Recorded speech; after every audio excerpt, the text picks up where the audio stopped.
अर्थ सरोकार सब्स्क्राइब गरिदिनु भएकोमा धन्यवाद। रहर के लाग्थ्यो भने त्यो एजिएम सिद्धिसकेपछि त्यहाँ जुन एउटा स्न्याक्सहरू सर्भ हुन्थ्यो त्यो बहुत मिठो हुन्थ्यो कि त्यो अहिले पनि सम्झिन्छौँ। ठुलो भएपछि तिमी नेपाल ब्याङ्कको बोर्डमा आउनुपर्छ भनेर भन्नुहुन्छ। त्यो मेरो लागि एउटा प्रेरणाको स्रोत पनि भयो। तपाईँको एउटा इन्ट्रेस्टिङ कुरा भनौँ, नेपाल इन्सुरेन्सको सेयर सुरुमा आइसीमा उसको मतलब फेस भ्यालु थियो, तर साल ट्रेन्डिङको सेयर मैले धेरै किनेँ। किनभने मेरो बुवा बाजेले मलाई के भन्नुहुन्थ्यो भने नुनको नाफा खानु हुँदैन भन्नुहुन्थ्यो कि। त त्यहाँबाट आएको लाभांश मैले के गर्थेँ, अलिकति सेयर थियो, आएको लाभांश जति चाहिँ मैले पशुनाथमा गएर चढाइदिन्थेँ। कुनै समय आएर नाफा कमाइहाल्छु भन्नेमा आउँछ।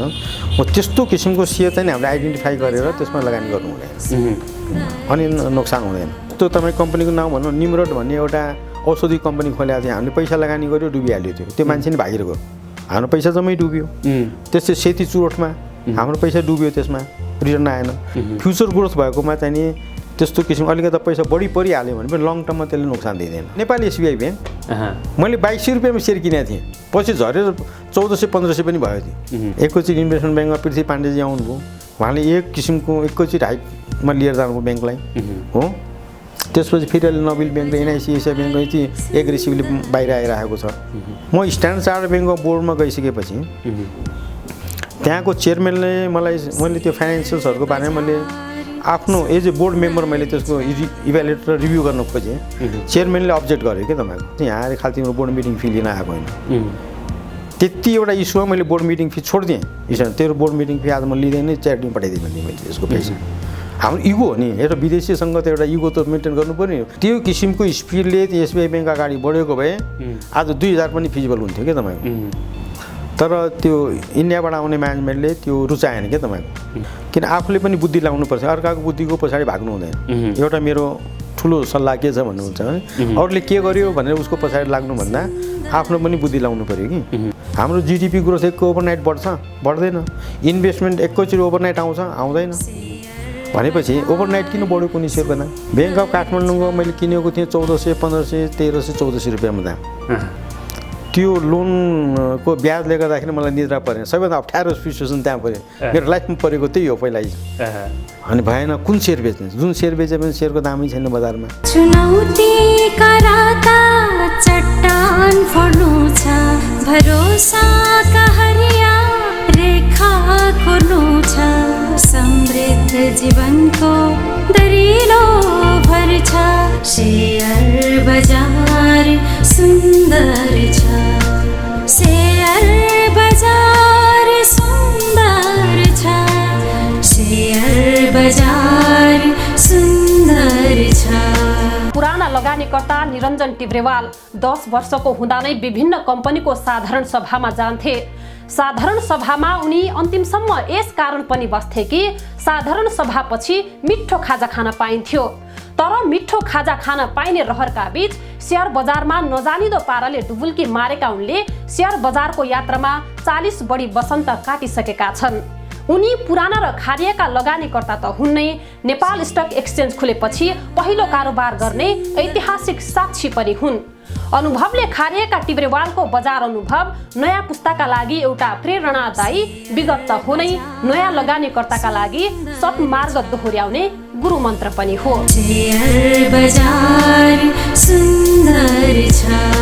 शेयर बजारको समुद्रमा 40 वर्षभन्दा बढी डुबुल्की मारिसकेका निरञ्जन टिब्रेवाल अहिले पनि बजारमा सक्रिय छन् र आजको कार्यक्रम शेयर बजार सुन्दर छमा हामी उनका अनुभव सुन्नेछौँ, उनीसँग इतिहासका तिता मिठा यथार्थ खोतल्नेछौँ र उनीसँग बुझ्न खोज्नेछौँ उनका अनुभव भित्रको शेयर बजारको सुन्दरता। शेयर बजार सुन्दर छ।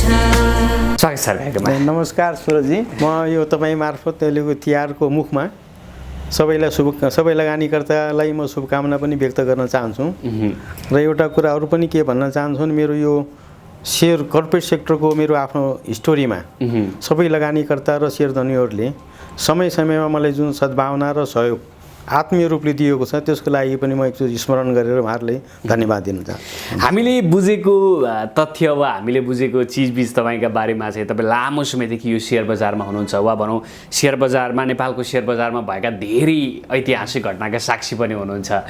त्यो दिन सम्झौँ न, तपाईँ यो शेयर बजारमा चाहिँ कसरी प्रवेश गर्नुभयो? यो शेयर बजारमा बडा अनौठो छ क्या मेरो अनुभवमा। म सानै उमेर भनौँ न 10 वर्ष जतिको उमेर होला मेरो बाजेले मलाई चाहिँ नि एकजना मान्छे सँगै दिएर नेपाल ब्याङ्कको एजिएममा एटेन्ड गर्न पठाउनुहुन्थ्यो। कति वर्षको हुनुहुन्थ्यो त्यो बेला? त्यो बेला म 10 वर्ष उमेरको होला, 10-11 वर्ष। अनि म जान्थेँ त्यहाँको अहिले जुन बोर्डरुम छ एजिएम त्यहाँ बस्थ्यो। धेरै सेयर धनी थिएन। सेयर धनी किन थिएन? पछि यो कर्मचारीले सेयर दिएपछि सेयर धनी बढेको हो। पहिले एकदम थोरै सेयर धनी थिए, 200-300 जना सेयर धनी थिए। म लास्ट अन्तिममा गएर बस्थेँ, सुनिराख्थेँ। र रहर के लाग्थ्यो भने त्यो एजिएम सिद्धिसकेपछि त्यहाँ जुन एउटा स्न्याक्सहरू सर्भ हुन्थ्यो त्यो बहुत मिठो हुन्थ्यो कि त्यो अहिले पनि सम्झिन्छौँ। भनेको त्यही कुराले पनि तपाईँ त्यो एजिएममा जान लालायत हुनुहुन्थ्यो? त्यो पनि भयो, तर के हो म त सुन्न चाहिँ मन लाग्थ्यो। र त्यो बेला जस्तो कमलमणि दीक्षितजी हुनुहुन्थ्यो, झर्नेन्द्र शमशेर राणा हुनुहुन्थ्यो, जोधबहादुर श्रेष्ठजी हुनुहुन्थ्यो, गङ्गाबहादुर केसी हुनुहुन्थ्यो, जिएम चाहिँ आनन्द भक्त राजभण्डारी हुनुहुन्थ्यो। यिनीहरूको सबैको एउटा बोर्ड थियो कि। र गङ्गाबहादुरजीसँग त यिनीहरू सबैसँग हामीहरूको पारिवारिक सम्बन्ध पनि थियो, जोधबहादुरजीसँग, गङ्गाबहादुरजीसँग। त्यस कारण पनि मलाई अलिक कम्फर्टेबल थियो सबैसँग, पिआर राम्रो भएको। र राणा फ्यामिलीसँग हामी जोडेकै थियौँ कि राणाजी जोडेको कारणले। अनि गङ्गाबहादुरजी चाहिँ फ्यामिली फ्रेन्ड भएको नाताले मैले बराबर भेट्दाखेरि ठुलो भएपछि तिमी नेपाल ब्याङ्कको बोर्डमा आउनुपर्छ भनेर भन्नुहुन्थ्यो। त्यो मेरो लागि एउटा प्रेरणाको स्रोत पनि भयो क्यापिटल मार्केटमा पस्ने। र त्यसपछि क्यापिटल मार्केटमा हामीले नेपाल ब्याङ्कलाई कसरी बलियो बनाउने, मेरो जुन शैक्षिक सिद्धिसकेपछि मैले 34 सालमा मेरो मास्टर डिग्री पास गरेँ 2078मा, 1979 पास गरिसकेपछि मैले पढेको कुराले केही न केही त कर्पोरेट सेक्टरले स्ट्रेन्थन गर्नमा कन्ट्रिब्युट गर्नु पर्यो भनेर म लागेँ। त्यही लाग्दाखेरि मेरा गुरु हुनुहुन्थ्यो गोपालमान श्रेष्ठ। उहाँ त्यो बेला यो व्यवस्थापन विषयको शिक्षाको उहाँ फाउन्डर मेम्बर पनि हो नेपालमा इस्टाब्लिस गर्नेमा। र उहाँले पनि मलाई प्रेरणा दिनुभयो र उहाँले मलाई नेपाल इन्सुरेन्सको पनि सेयर किनाइदिनु भयो। र नेपाल इन्सुरेन्सको सेयर किनेपछि नेपाल इन्सुरेन्समा पनि बोर्डमा आउनाले उहाँले प्रेरणा दिएर सहयोग गर्नुभयो। र म नेपाल इन्सुरेन्समा पनि, त्यो पहिला नेपाल इन्सुरेन्स ट्रान्सपोर्ट कम्पनी भन्ने नाउँ थियो, अहिले नेपाल इन्सुरेन्समा कम्पनी भयो। त्यसपछि त्यहाँ पनि सञ्चालक समितिमा लिएर जानलाई उहाँले ठुलो भूमिका खेल्नुभयो। मेरो लागि सञ्चालक समितिमा गएर कम्पनीलाई कसरी बलियो बनाउने र कर्पोरेट सेक्टरलाई कसरी स्ट्रेन्थन गर्ने भन्ने मनसायले म पसेको। त्यो बेला यसबाट यति रिटर्न आउँछ या नाफा हुन्छ भने मैले क्यालकुलेसन गरेको थिएन। त नाफा त पछि बिस्तारै आफै हुँदै आयो। रिटर्न डिभिडेन्ड आउँथ्यो। नेपाल ब्याङ्कको पनि डिभिडेन्ड भनौँ न, दसैँ ठिक्क अगाडि क्यास डिभिडेन्ड दिन्थ्यो। दसैँ खर्च सबैले दिनुपर्छ भनेर कन्सेप्ट के पनि दसैँ खर्च दिनु पऱ्यो। नेपाल इन्सुरेन्सको पनि हामीले म गइसकेपछि पनि पहिले नै दसैँ अगाडि नै एजिएम सिध्याउँथ्यौँ। एजिएम भएन भने अन्तरिम लाभांश दिन्थ्यौँ। जे पनि दसैँ खर्चलाई भनेर लगानी गरेको मान्छे लाभांशको रूपमा पैसा पाउँथ्यो दसैँको खर्चको लागि। त्यसरी मेरो प्रवेश भएको कि क्यापिटल मार्केटमा। जस्तो तपाईँले अहिले यो सेयर बजारमा यति लामो समय भयो भनौँ न, अहिले तपाईँले सुरुवात गर्दादेखिको बजार र अहिलेको बजार त धेरै नै फरक परिसकेको छ। त्यो बेलाको बजारको त्यो कारोबार सम्झिनु पर्दाखेरि चाहिँ अब अहिले जस्तो अनलाइनमा गर्ने पुस्तालाई त त्यो बेलाको चिजै याद छैन होला। तपाईँले कसरी कारोबार गर्नुहुन्थ्यो? हामीले त यतिसम्म सुनेको कि भनौँ न त्यो बेला त नेपाली स्टक एक्सचेन्जसम्म थिएन। कसरी कारोबार हुन्थ्यो त्यो बेला? यस्तो भयो कि सुरुमा सीमित कम्पनीहरू थियो जसले नाफा गरिरहेको थियो। जस्तो नेपाल इन्सुरेन्सले पनि नाफा गर्थ्यो, नेपाल ब्याङ्कले पनि नाफा गर्थ्यो, साल ट्रेडिङले पनि नाफा गर्थ्यो। हरेक वर्ष 30%, 25-30% लाभांश हामीले पाइरहेको थियौँ। र अर्को तपाईँको अलिकति विराटनगर जुट मिलहरू थियो, रघुपति जुट मिल थियो, तर उनीहरूको चाहिँ लसमा थियो, उनीहरूको चाहिँ वितरण आउँथ्यो। त बढी यति थोरै कम्पनी थियो कि धेरै कम्पनी पनि थिएन मुलुकमा। र त्यही कम्पनीमा बढी बाहुल्य थियो तपाईँको राणा फ्यामिलीको र त्यो बेलाको पुराना श्रेष्ठ परिवारहरू, नेवार परिवारहरूको, राजभण्डारी खलकहरूको, उनीहरूको ठुलो ग्रिप थियो कि यिनीहरूमा। र त्यसमा जो सम्पर्क हुने व्यक्तिले उनीहरूलाई जब पैसा चाहिन्थ्यो अनि सेयर बेच्न आउँथ्यो, केही जस्तो त्यो बेला पुण्य विक्रम राणा भन्ने हुनुहुन्थ्यो, उनको मार्फत धेरै थोरै सेयर आउँथ्यो, धेरै त आउँदैन थियो, चाहेको जति आउँदैन थियो, 100, 200, 500 यस्तो थोरै नम्बर अफ सेयर आउँथ्यो। त्यो सेयर हामीले किन्थ्यौँ। त सेयर ट्रान्सफर गर्ने प्रक्रिया पनि बडा सजिलो थियो कि। एउटा लिखित खरिदकर्ताले साइन गर्ने, एउटा बिक्रीले साइन गर्ने, एउटा त्यो एनले नै त्यो फर्म त्यसमा डिफाइन गरिसकेको थियो।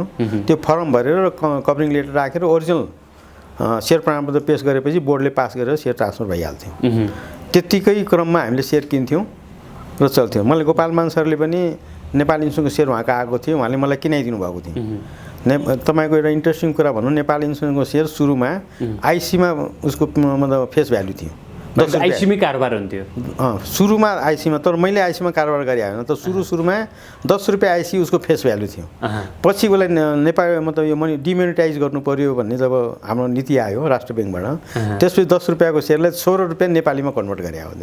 एउटा अनौठो इतिहास हो कि हामीहरूको नेपालको सेयर बजारमा। र त्यसपछि यसरी म सेयर बजारमा पछि मलाई पनि इच्छा लाग्यो, रिटर्न राम्रै थियो, आफूसँग भएको सेभिङहरू म नेपाल ब्याङ्कको सेयर किन्दै गएँ, अनि यो नेपाल इन्सुरेन्सको पनि किनेँ।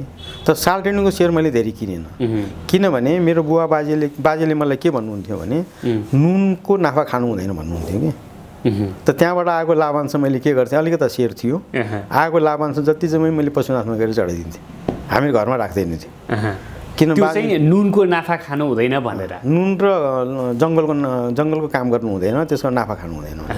र त्यो बेला हाम्रो बाजेले चाहिँ नुन चाहिँ किनेर ठुलो ढिकामा आउँथ्यो, त्यो यो गोरुहरूलाई यिनीहरूले खानलाई बाहिर हाम्रो चोकमा राखिदिन्थ्यो कि।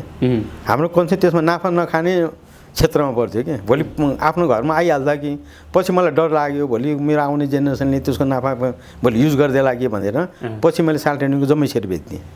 ओन्ली यो कन्सेप्टले बेचेँ है त। भनेको नुनको नाफा खानु नपरोस् भनेर तपाईले साल ट्रेडिङको सेयर बेच्दिएँ मैले। त्यसो 10 वर्षको उमेरदेखि तपाईँ एजिएममा जानुहुन्थ्यो होइन, अब लगभग कति वर्षको भइसकेपछि अब यो मार्केटमै रहेछ भविष्य, अब म मार्केटमै लाग्नुपर्छ भन्ने भयो? मार्केटमा मैले नाफा कमाउने उद्देश्य राखेको। हामीले प्रायोरिटी भनेको म अहिले पनि सबैले के भन्छ, हाम्रो प्रायोरिटी भनेको व्यापारी हुनुपर्छ, उद्योगै हुनुपर्छ, आफ्नो सेवाइ हुनुपर्छ। र सेयर लगानी गरेर कमाउने भनेको कुरा यसलाई सेकेन्डरी मान्नुपर्छ कि। यदि तपाईँले सेयरमा लगानी गर्छु भनेर मात्रै तपाईँ लाग्नुभयो, जस्तो नाफा तपाईँको आम्दानीको स्रोत सेयर र आम्दानीको स्रोत तपाईँको फिक्स्ड डिपोजिटको इन्कम र तपाईँको यो रेन्टको इन्कम गऱ्यो भने तपाईँको जेनेरेसन बिग्रिन्छ कि। यो हामीहरूको व्यापारीहरूको यो मान्यता हो कि। त्यस कारण नाफा भए पनि नोक्सान भए पनि हामी प्रायोरिटी भनेको बिजनेसलाई नै दिन्छौँ। त्यसपछिको सेभिङ भनेको अनि सेयरमा लगानी गर्ने हो कि हामीले। भने सेयर लगानीलाई मैले कहिले पनि प्राथमिक रूपमा मैले मानेन, तर यसले मलाई हरेक समयमा चाहिँ यसले चाहिँ मद्दत चाहिने गर्यो क्या। तपाईँको फाइनेन्सियली मलाई मद्दत चाहिने गर्यो। त्यस कारणले रिटर्न पनि थियो कि सेभिङको पैसा त्यहाँ लगानी गरेको, तर मैले मोस्ट अफ द टाइम चाहिँ नि मैले उद्योग र व्यापारमै मैले लगाएँ तपाईँको। र मैले भर्चुअली कहिलेदेखि लागु गरेँ भने मैले 34 सालमा जब मास्टर डिग्री मैले पास गरेँ, अनि त्यो बेलाको जस्तो मेरो बुवाहरूको एउटा भावना कस्तो थियो, पढि लेखिसकेपछि व्यापार राम्रो हुँदैन भनेर व्यापारमा नलाग्नेको भन्ने कुरा धारणा राख्नुभयो कि। त्यस्तो सोच नबनाउनु भनेर, किन म पिएचडी गर्न जान लागेको थियो, रोक्नुभयो। फेरि अमेरिका गयो भने फर्किँदैन भनेर, हो एमबिए गर्नलाई इन्डिया गयो भने फर्किँदैन भनेर। र फेरि मलाई टिचिङमा पनि इन्ट्रेस्ट थियो, टिचिङमा पनि जान दिनु भएन। तिमीलाई के प्रोफेसर गर्नलाई तिमीले पढाएको हो र तिमीले यो व्यापार भनेको सानो हुन्छ भनेपछि फेरि सेन्टिमेन्टल भ्यालुले बुवाको लागि मैले किन हट गर्ने भनेर फेरि व्यापारमै लाग्यो। त व्यापार त हामीहरूको सीमित थियो होइन। त मैले पढेको त कहीँ न कहीँ त फाइदा गर्नु पऱ्यो भनेर कर्पोरेट सेक्टरलाई हामी स्ट्यान्डर्ड गर्नु पऱ्यो भने त्यहाँ जानु पऱ्यो। म्यानेजमेन्टमा गयो भने न बलियो गर्न सकिन्छ। त त्यसैले नेपाल इन्सुरेन्समा त डाइरेक्टर भएँ। त नेपाल ब्याङ्कमा चाहिँ म डाइरेक्टर हुन पाएँ। मैले कोसिस त गरेँ हो, तर त्यहाँ डाइरेक्टर चाहिँ भएन मैले। जस्तो तपाईँले यत्रो लामो समय सेयर बजारमा प्रवेश गर्दै गर्दाखेरि यो बजारमा त भनौँ न कतिले धेरैले गुमाएका पनि छन्, थोरैले कमाएको छन् भन्ने पनि सुनिन्छ होइन। के गर्यो भने चाहिँ कमाइदो रहेछ, के बुझेन भने चाहिँ गुमाइदो रहेछ, तपाईँको तर्फबाट केही टिप्स? होइन, यो त बडा सिम्पल कुरा छ कि कम्पनीको ग्रोथ हामीले अध्ययन गर्नै पर्छ कि। कुनै कम्पनीले थोरै ग्रोथ गर्ला, कसैले बढी ग्रोथ गर्ला। दोस्रो कुरा म्यानेजमेन्टलाई हेर्नुपर्छ। तपाईँले म्यानेजमेन्ट हेर्नुभयो भने म तपाईँलाई उदाहरण दिन्छु नेपाल ब्याङ्ककै। नेपाल ब्याङ्कमा जब जनरल म्यानेजरमा आनन्दभक्त राज भण्डारी थियो, पैसा डुबेको थिएन ब्याङ्कको, राम्रै चलेको थियो, सबैले लाभांश राम्रै खाएको थियो। म्यानेजमेन्ट चेन्ज भयो, एकैचोटि ब्याङ्क धराशयी भयो कि तपाईँको। भनेपछि कुनै पनि संस्थाको सफलता असफलता भनेको व्यवस्थापनमै भर पर्छ। र तपाईँले कस्तो व्यवस्थापन छ भन्ने कुरालाई तपाईँले मूल्याङ्कन गर्न सक्नुभयो र राम्रो व्यवस्थापन छ र रियर ओभर रियर ग्रोथमा लिएर जान्छ भने त्यसमा नोक्सान भइँदैन। एउटा त्यो कुरा सोच्नु पऱ्यो। दोस्रो कुरा के सोच्नु भने प्रत्येक मार्केटमा एउटा यस्ता यस्ता इलिमेन्टहरू हुन्छन्, त्यो इग्नोरेन्स जुन लगानीकर्ताको इग्नोरेन्सको फाइदा उठाउनको लागि आइहाल्छन् क्या तपाईँको। यहाँ मात्रै होइन, संसारभरि हो। कुनै पनि ठाउँमा अलिकति अपर्च्युनिस्टहरू हुन्छन् जसले नाफा कमाउँछु, कुनै समय आएर नाफा कमाइहाल्छु भन्नेमा आउँछन्। हो त्यस्तो किसिमको सेयर चाहिँ हामीले आइडेन्टिफाई गरेर त्यसमा लगानी गर्नु हुँदैन अनि नोक्सान हुँदैन। र सुरुमा नोक्सान हुन्थ्यो र अब त नोक्सान हुने त अझ चान्सेस कम छ। नोक्सान भनेको प्राइसको फ्याक्टरमा त म अहिले आउँछु तपाईँसँग। जस्तो तपाईँको सुरुमा केही कम्पनीहरू आयो, हामीले लगानी पनि गरेर डुबेर गयो कि तपाईँको। जस्तो तपाईँ कम्पनीको नाम भन्नु, निमरोड भन्ने एउटा औषधि कम्पनी खोलेको थियो, हामीले पैसा लगानी गर्यो, डुबिहाल्यो थियो। त्यो मान्छे नि भागेर गयो, हाम्रो पैसा जम्मै डुब्यो। त्यस्तै सेती चुरोटमा हाम्रो पैसा डुब्यो, त्यसमा रिटर्न आएन। त्यही पनि सेती चुरोटको चाहिँ के हो भने पछि रणबहादुर शाहजीले लिएपछि उहाँले चाहिँ पुरानो सेयरहरूको जम्मैले बोलाएर चाहिँ नि सेयरको पैसा चाहिँ नि फेस भ्यालु चाहिँ नि रिटर्न गरिदिनु भयो कि। त्यही कारण त्यसमा फेस भ्यालु पैसा डुबेन। त्यसपछि तपाईँ नेपाल ब्याट्री कम्पनी राम्रो चलेको कम्पनी, 1000 रुपियाँ त्यो बेला सेयरको दाम थियो, 100 रुपियाँ कम्पनी। कति सालको कुरा हो यो थाहा छ? साल त यो म तपाईँले भन्नु 2040 को अराउन्डतिर होला। अब साल त्यो बेला 1000 रुपियाँ प्रति किता, 40-45 हजार रुपियाँ प्रति किता थियो। डिभिडेन्ड खुब राम्रो दिन्थ्यो। युनियन कार्बाइडको जोइन्ट भेन्चरमा थियो, एभ्रिडी ब्याट्री बनाउँथ्यो कि उसले। तर अलिकता हाम्रो कम्पनी एनमा भएको अलिकता एनालमिज भनौँ नमिलेको कुराले गर्दाखेरि त्यसले सटडाउन गरेर गइदियो कि तपाईँको यहाँ नेपालमा। सम्पत्ति त्यसै छोडिदियो, सटडाउन गरेर गइसक्यो त्यसले। हामीले भन्न पनि भनेका थियौँ कि ठिक छ, तिमीले लिक्विडेसनमा जाने भए हामी माइनोरिटी सेयर हो, जम्मै सेयर हामी किनिदिन्छौँ। उसले सेयर दिन पनि मानेन, मेजोरिटी भएको सेयरको कारणले लिक्विडेसनमा गएर कम्पनीले बन्द गरेर गइदियो भने हाम्रो जम्मै पैसा डुब्यो त्यसमा।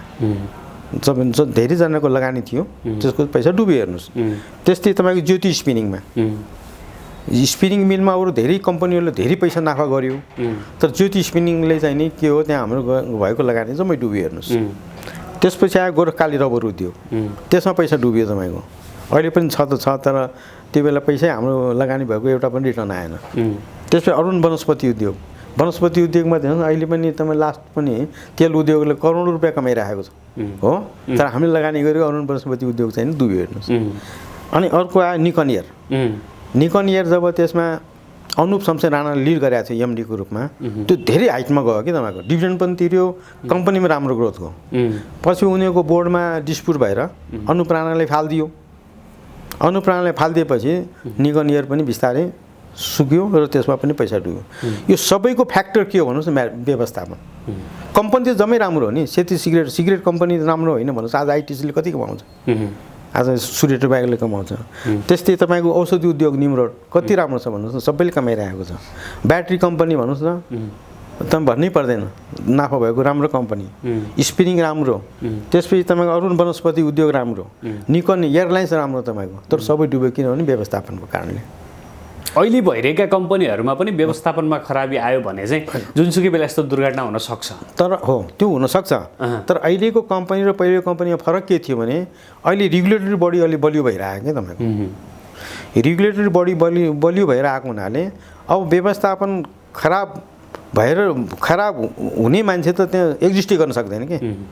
तपाईँलाई म इक्जाम्पल दिन्छु, जस्तो बङ्गलादेश ब्याङ्कमा एकचोटि रनने ब्याङ्क भयो कि तपाईँको, झन्नै पैसा डुबेको थियो। हुनसक्थ्यो त्यसको इफेक्टहरू ब्याङ्कलाई पनि आउँथ्यो, तर राष्ट्र ब्याङ्कले समयमा कन्ट्रोल गर्यो कि तपाईँको, व्यवस्थापन लियो, त्यसलाई रेगुलेट गर्यो। त्यस्तो कुरा नआओस् भनेर राष्ट्र ब्याङ्कले नियमका निकाय बलियो भएर सबैले रेगुलेट गर्यो क्या तपाईँ। भनेपछि हामीहरूको जम्मैको पैसा ब्याङ्कमा लगानी त अब सेफ भयो नि त। अब अहिले जुन किसिमको रेगुलेसन दिएकोमा कुनै कुरा हामीले चित्त नबुझ्दो होला, त्यो आफ्नो ठाउँमा। तर कतिपय कुरा त राम्रो कुरा गरिरहेको छ, जसले ब्याङ्कको व्यवस्थापनले पनि बलियो बनाएको छ, ब्याङ्कलाई पनि बलियो बनाएको छ, वित्तीय संस्थाहरूले बलियो बनाएको छ कि तपाईँको। त्यस कारण त्यो त्यस्तो किसिमले बिग्रन सक्ने स्थिति अब ब्याङ्करको छैन। तपाईँले उदाहरण पहिलेको जम्मै एनालाइसिस गर्नुहोस् न, ब्याङ्क अफ काठमाडौँ, यो लुम्बिनी ब्याङ्क हेर्नुहोस्, एनसिसिएन ब्याङ्क हेर्नुहोस्, कमजोर भएको थियो नि ब्याङ्क त। यिनीहरूको एनपी एकाउन्ट धेरै बढेको थियो, तर पछि नियमनकार निकायले आफ्नो त्यो नियम रेगुलेट गर्दै आएपछि त्यो अनुसारले necessity is the mother of invention भन्छ क्या। त जस्तो जस्तो आवश्यकता पऱ्यो राष्ट्र ब्याङ्कले पनि त्यही अनुसारले काम गर्दै गयो, व्यवस्थापन बलियो हुँदै गयो र अब कुनै पनि ब्याङ्क डुब्छ भन्ने जस्तो त मलाई लाग्दैन। अब त्यो किसिमको व्यवस्थापन छैन। एउटा त व्यवस्थापनको पार्ट भयो, अरू चाहिँ के कुरामा ख्याल गर्नुपर्छ लगानीकर्ताले? अर्को अहिलेको टाइममा चाहिँ नि लगानीकर्ताले ख्याल गर्ने भनेको कुराको फ्युचर मार्केट हो कि तपाईँको। हरेक प्रडक्टको फ्युचर मार्केट कति हो। अब जस्तो टुरिज्ममा जानुभयो भने होटल इन्डस्ट्रीको फ्युचर मार्केट धेरै राम्रो छ कि। टोटल जिडिपीमा कन्ट्रिब्युसन लेस देन 5% हो, जबकि हामी कहाँ चाहिँ टुरिज्म सेक्टरको कन्ट्रिब्युसन जिडिपीमा मिनिमम पनि 25-30% हुनुपर्ने। भने फ्युचर पोटेन्सियलिटी त धेरै हाई छ नि त्यसमा।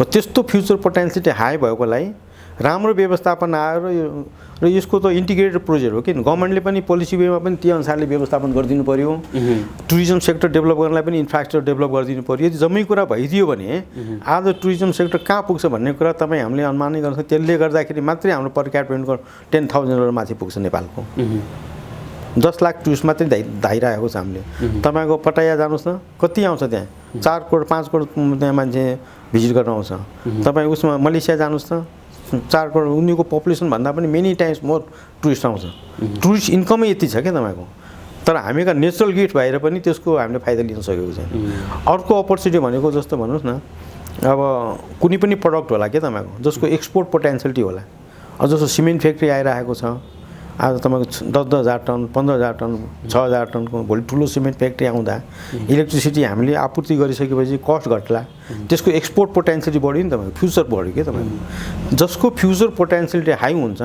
त्यस्ता प्रोजेक्टहरूमा पनि नाफा बढी हुन्छ क्या तपाईँको नोक्सान खाँदैन अहिले जुन सेयर बजार भन्ने हामीले जुन भनिरहेको छौँ नि त अनलाइन ट्रेडिङ भइसक्यो अनलाइन ट्रेडिङ भएपछि इन्डेक्स अलिक थोरै छ बढ्नुपर्छ भनेको छ नि तपाईँको के को आधारमा बढ्नुपर्छ भन्नुहोस् न ग्रोथको पोटेन्सियलिटीको आधारमा नै बढ्ने हो एउटा त तपाईँ खालि मार्केटमा स्पेकुलेसन गर्नुभयो स्पेकुलेसन गरेकोलाई मैले ग्रोथ मान्दिनँ र त्यसमा मान्छेले आइडेन्टिफाई पनि गरेर बस्नु पनि पर्यो फ्युचर ग्रोथ भएकोमा चाहिँ नि त्यस्तो किसिम अलिकति पैसा बढी परिहाल्यो भने पनि लङ टर्ममा त्यसले नोक्सान दिँदैन र जस्तो स्पेकुलेसन कस्तोमा पोसिबल छैन भन्नुहुन्छ भने जसको मार्केटमा धेरै सेयर छ क्या त्यसमा पनि स्पेकुलेसन भने कन्ट्रोल गर्नुपर्ने नि सबै मार्केटको सेयर जस्तो आज ब्याङ्कहरूको सेयर यति छ बजारमा पब्लिकको सेयर त्यसलाई कुनै पनि ब्याङ्कलाई म कन्ट्रोल गरेर प्राइसलाई मैले रेगुलेट गर्छु भनेर कसैले सोध्छ भने त्यो गर्नै सक्दैन क्या तपाईँको सर्ट टर्म गर्ला तर त्यो लङ टर्म त्यो सस्टेन गर्दैन भने त्यस्तोमा अहिले तपाईँ हेर्नुभयो भने ब्याङ्कको इन्डेक्स धेरै बढाएको छैन नि 1800 हाराहारीमा छ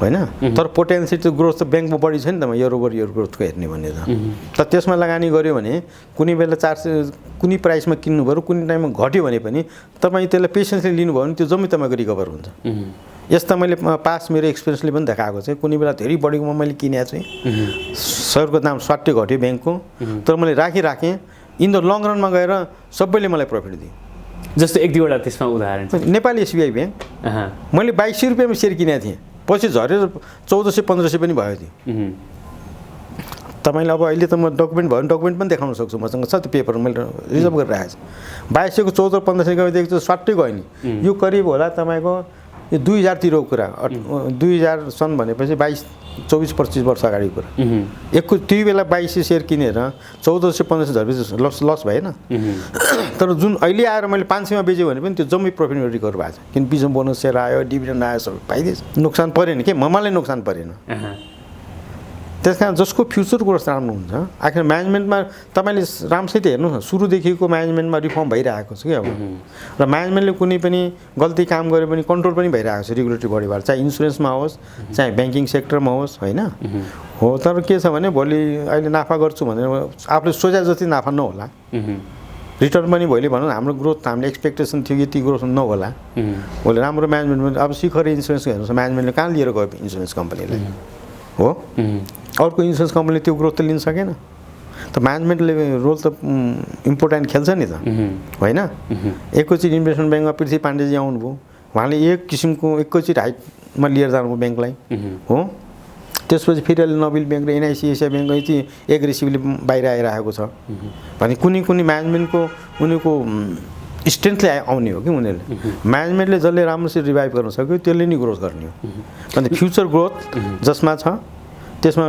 लङ टर्म नाफै हुन्छ होइन जस्तो मैले तपाईँलाई इक्जाम्पल भने नि सिमेन्टी फ्याक्ट्री भोलि एक्सपोर्ट पोटेन्सियलिटी हाई हुनसक्छ त्यस्तै अरू कुनै अब मेडिसिनको इन्डस्ट्रीहरूमा पनि अहिले पब्लिक लिस्टेडमा त भएको छैन भोलि पब्लिक लिस्टेड भएर आयो भने तिनीहरूको पनि एक्सपोर्ट पोटेन्सियलिटी त हाई छ नि तपाईँको मेडिसिनहरूको त यस्ता जसको ग्रोथ पोटेन्सियलिटी हाई हुन्छ त्यसको लङ टर्ममा नाफा हुन्छ र त्यसले रेगुलेट गर्छ इन्डेक्सलाई पनि जस्तो लगानीकर्ताहरूले गर्ने मेजर गल्ती जुन तपाईँले पनि जीवनमा गर्नुभयो होला होइन जसले गर्दाखेरि चाहिँ घाटा हुन्छ होइन जीवनमा मैले त्यस्तो कुनै गल्ती गरेर घाटा खाएको छैन क्या मैले घाटा कसरी खाएँ भन्नुहोस् नि कुनै पनि संस्थामा चाहिँ मैले म्यानेजमेन्टमा इन्ट्रेस्ट लागेर मैले जुन सेयर किनेँ नि अनि म त्यसमा म्यानेजमेन्टमा जान्छु भन्ने हिसाबमा सेयर किनेँ त्यसले घाटा लागेको क्या मैले त्यहाँ सेयर किनेँ तपाईँको थुप्रो सेयर किनेँ किन म्यानेजमेन्टमा जाने बेलामा किन किनेँ त्यसको पनि कारण छ म स्ट्यान्डर्ड चार्टर्ड ब्याङ्कको बोर्डमा गइसकेपछि त्यहाँको चेयरम्यानले मैले त्यो फाइनेन्सियल्सहरूको बारेमा मैले आफ्नो एज ए बोर्ड मेम्बर मैले त्यसको इभ्यालुएट र रिभ्यू गर्न खोजेँ। चेयरम्यानले अब्जेक्ट गर्यो क्या तपाईँको, र उसले मलाई सोध्यो मिस्टर तिवारीवाला भाइ you are taking so much interest in financials, तिम्रो त जम्मा 3000 सेयर मात्रै छ। मैले भने ऊ जसपाल बिन्द्रा भन्ने थियो, mister Bindra I am not representing 3000 shares भने कि I am representing the whole 25% shares, र मलाई उसको प्रति जुन मेरो जिम्मेवारी त्यो मैले डिस्चार्ज गर्नुपर्छ। यहाँ आएर खालि तिम्रो बोर्ड मिटिङ फी लिन आएको होइन। त्यति एउटा इस्युमा मैले बोर्ड मिटिङ फी छोडिदिएँ। तेरो बोर्ड मिटिङ फी आज म लिँदैन, च्यारिटीमा पठाइदिएँ भने मैले त्यसको पैसा। हाम्रो इगो हो नि, एउटा विदेशीसँग त एउटा इगो त मेन्टेन गर्नु पर्ने, फिस त ठुलो कुरा होइन नि। मलाई यति तिमीले दिँदैनौ भने म तिम्रो ब्यालेन्स सिट पनि साइन गर्दैन, म नोट अफ डिसिसन लेखिदिन्छु भने then they were force to give me all the information के तपाईँको। तर त्यो इन्फर्मेसन मैले ब्याङ्कको हितलाई युज गरे हो, अहितलाई त युज गरिनँ मैले। त्यो त उनीहरूले पछि रियलाइज गर्यो होइन। त्यस्तै गरेर तपाईँको के छ भने त्यहाँ थोरै सेयर भयो भने यिनीहरू हेप्दो रहेछ क्या तपाईँको जस्तो लाग्यो मलाई। अनि एसबिआई ब्याङ्क पनि जोइन्ट भेन्चर ब्याङ्क, यिनीहरूले पनि भोलि हेप्ला भनेर मैले थुप्रो सेयर किनेर गएँ त्यहाँ। पहिला सेयर किनेँ अनि मात्रै गएँ त्यहाँ। त्यसमा मेरो उद्देश्य किन मैले राम्रो गरेँ भने त कम्पनी राम्रो भइहाल्छ, मेरो सेयरको प्राइस त त्यसै बढ्छ नि, मलाई त नोक्सान पर्दैन। र मैले त्यहाँ काम पनि गरेँ, जाने बित्तिकै हेर्नु त्यो ब्याङ्क पुग्यो 4th ऱ्याङ्किङमा, र अरू ब्याङ्कहरूको लागि बेन्चमार्क बनाइदिए नेपाली एसबिआई ब्याङ्कले। कसरी बनायो त त्यो ठुलो इतिहास छ, तपाईँको समय थोरै छ त्यो पनि मैले भन्न सक्छु। त्यहाँ त्यो बनाइसकेपछि त्यो सेयरको दाम पुग्यो 1400 1500, त्यतिपछि पनि फिजिबल थियो। र त्यो किसिमको स्पिडले एसबिआई ब्याङ्क अगाडि बढेको भए आज 2000 पनि फिजिबल हुन्थ्यो क्या तपाईँको। तर त्यो इन्डियाबाट आउने म्यानेजमेन्टले त्यो रुचाएन क्या तपाईँको, किन उनीहरूलाई इयर ओभर इयर ग्रोथ उनीहरूको टार्गेट भनेको 20% मात्रै रहेछ कि। अनि उनीहरू छलजाम केही गरेर आखिर मैले एसबिआई ब्याङ्क छोड्नु पऱ्यो र मैले त्यहाँ इन्ट्रेस्ट पनि लिएन। उनीहरूले ग्रोथै चाहिएन भने त्यहाँ बसेर त फाइदा भएन। र छोडिसकेपछि 2 वर्ष त मैले सेयरै बेच्न पाउँदिनँ। हेर्नुहोस् पछि मैले बेच्नु पऱ्यो सही सेयर 400 रुपियाँमा, कति नोक्सान पऱ्यो होला भन्नुहोस् त मलाई। नेपाल एसबिआई ब्याङ्कको बोर्डमा भएको नाताले मैले धेरै ठुलो नोक्सान बिहोरेँ क्या तपाईँको। पछि धेरै कममा त्यो सेयर बेच्नु पऱ्यो, मैले बेचेँ, मैले सेयर बेचिसकेँ त्यसको। र उसको ग्रोथ आज हेर्नुहोस् लास्ट बट 1मा पुगिसक्यो। एसबिआई ब्याङ्क कहाँ पुग्यो पैसा, लास्ट बट 1 भनेपछि म्यानेजमेन्ट र एउटा डाइरेक्टरले पनि राम्रो गऱ्यो भने लिफ्ट गर्न सक्ने रहेछ कि। यो त तपाईँको अनुभव भयो होइन। अहिले लगानीकर्ता विशेष गरी जो नयाँ लगानीकर्ता हुनुहुन्छ, अरू कतिपय साथीहरू त पछिल्लो बुलमा प्रवेश गर्नुभएको छ होइन, उहाँहरूले चाहिँ के कुरामा ख्याल गर्नुपर्छ यो बजारमा जस्तो लाग्छ, वा के गल्ती चाहिँ गर्नु हुँदैन? हेर्नुहोस् अब यिनीहरूले गल्ती नगर्ने कुरामा के छ भने पहिला क्याटेगराइज गर्नु पऱ्यो कि, किन आफूले पनि बुद्धि लाउनुपर्छ, अर्काको बुद्धिको पछाडि भाग्नु हुँदैन। एउटा मेरो ठुलो सल्लाह के छ भन्नुहुन्छ भने अरूले के गर्यो भनेर उसको पछाडि लाग्नुभन्दा आफ्नो पनि बुद्धि लाउनु पऱ्यो कि। त्यो बुद्धि कसरी लाउनु पऱ्यो भने एउटा फन्डामेन्टल्स त जम्मैले थाहा हुन्छ, प्राइस अर्निङ रेसियो जम्मैले थाहा हुन्छ, त्यो हेर्नु पऱ्यो। र नम्बर अफ सेयर्स कसको बजारमा बढी छ क्या तपाईँको, जसमा स्पेकुलेसनको सम्भावना कम छ क्या, त्यो छान्नुपर्ने। कि सुरुमा इन्ट्री गर्ने मान्छेले त एकैचोटि पैसा लगाएर डुब्यो भने त उसको डिस्करेज भइहाल्छ नि। लगाएर केही न केही त रिटर्न आउनु पऱ्यो भनेर हिसाबले जानु पऱ्यो होइन। त्यसमा अब हामी कहीँ सेक्टर हेर्ने भने एउटा हाइड्रो पावर सेक्टर छ, एउटा टुरिज्म सेक्टर छ, पछि तपाईँको ब्याङ्किङ र डेभलपमेन्ट ब्याङ्क फाइनेन्सको सेक्टर छ, पछि इन्सुरेन्स कम्पनीको सेक्टर छ होइन, र पछि तपाईँको लघु वित्तहरू छ, म्युचुअल फन्डहरू छ। यो जम्मैको इभ्यालुएट गरौँ कि, इभ्यालुएट गरेर आफूले छान्नु पऱ्यो कि 4-5 वर्षको पिरियडलाई स्टडी गर्ने।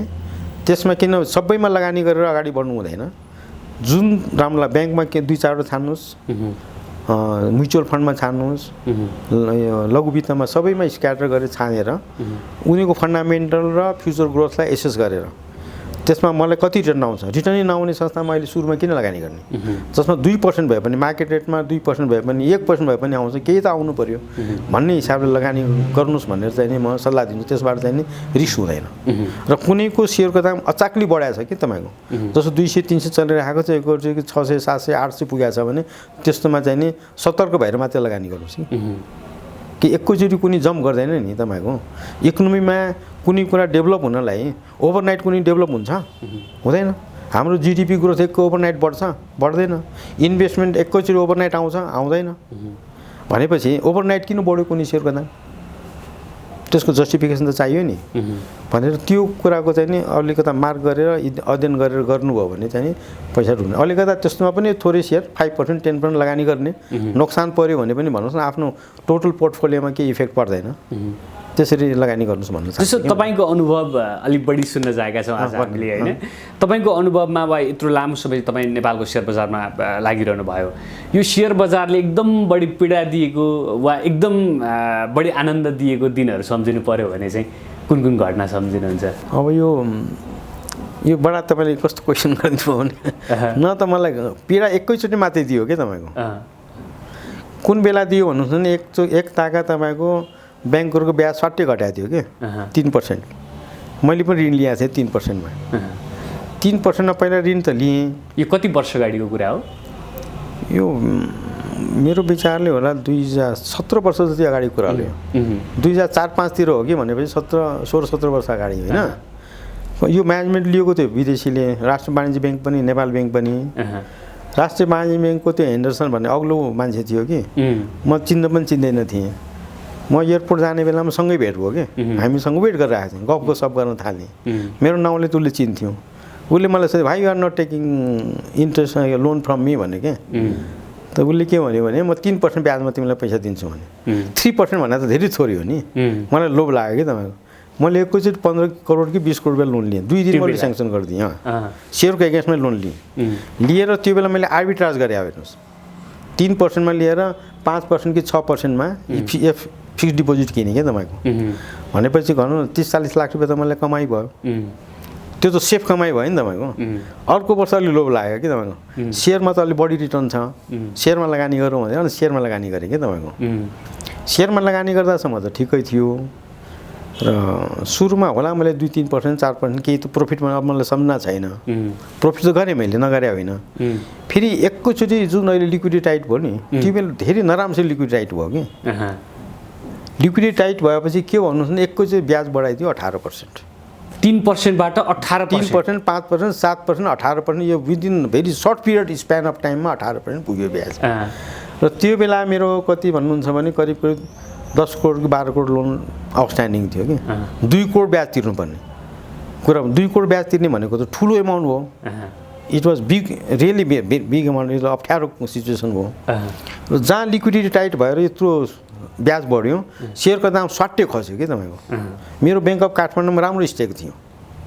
ब्याङ्क अफ काठमाडौँको मैले किनेको थिएँ 1400, 1500, 1300, 1400 रुपियाँमा दाम। त्यो लोनको ब्याजले गर्दाखेरि मलाई निद्रा परेन। सबैभन्दा अप्ठ्यारो सिचुएसन त्यहाँ पऱ्यो। मेरो लाइफमा परेको त्यही हो पहिला। अनि भएन कुन सेयर बेच्ने, जुन सेयर बेचे पनि सेयरको दामै छैन बजारमा होइन।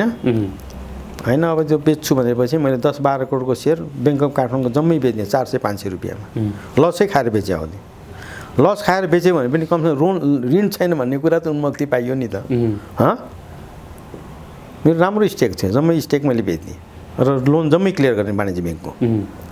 र सबैभन्दा एकदमै खुसी भएको वा राम्रो कमाइ भएको वा चाहिँ ओहो ल यो बजारले दियो है भन्ने बेलाको अनुभव चाहिँ त्यस्तो किसिमको मलाई किनभने सेयर बजारबाट लगानी गरेर नाफा गर्ने मैले कहिले पनि प्रायोरिटीमा राखेको थिएन। मात्र मेरो म्यानेजमेन्ट इन्ट्रेस्ट तपाईँले हेर्नुभयो भने म जहाँ म इन्ट्रेस्ट हुन्छ त्यहाँ म राम्रै सेयर किनेर बस्छु क्या तपाईँको। होइन भने म किन्दैन। त्यो 10,000 5,000 सेयर लिएर म बस्दिनँ क्या तपाईँको। त मलाई त्यत्तिकै नाफा गरेर खुसी भइहाल्यो भने, किन मेरो प्रायोरिटीमै थिएन भने त्यस्तो भावना मैले कहिले पनि फिल गरिनँ क्या। मलाई त म मेहनत गरेर बसिराखेँ आफ्नै इन्डस्ट्रीमा। त्यसैमा इन्डस्ट्रीमा नाफा भयो भने त खुसी फिल गर्छु। तर सेयर बजारको नाफाले खुसी या त्यो हुने भन्ने कुरा कहिले पनि त्यस्तो घटना घटेन क्या तपाईँ। विपदको घटना चाहिँ नि घट्यो जुन मैले तँलाई भने।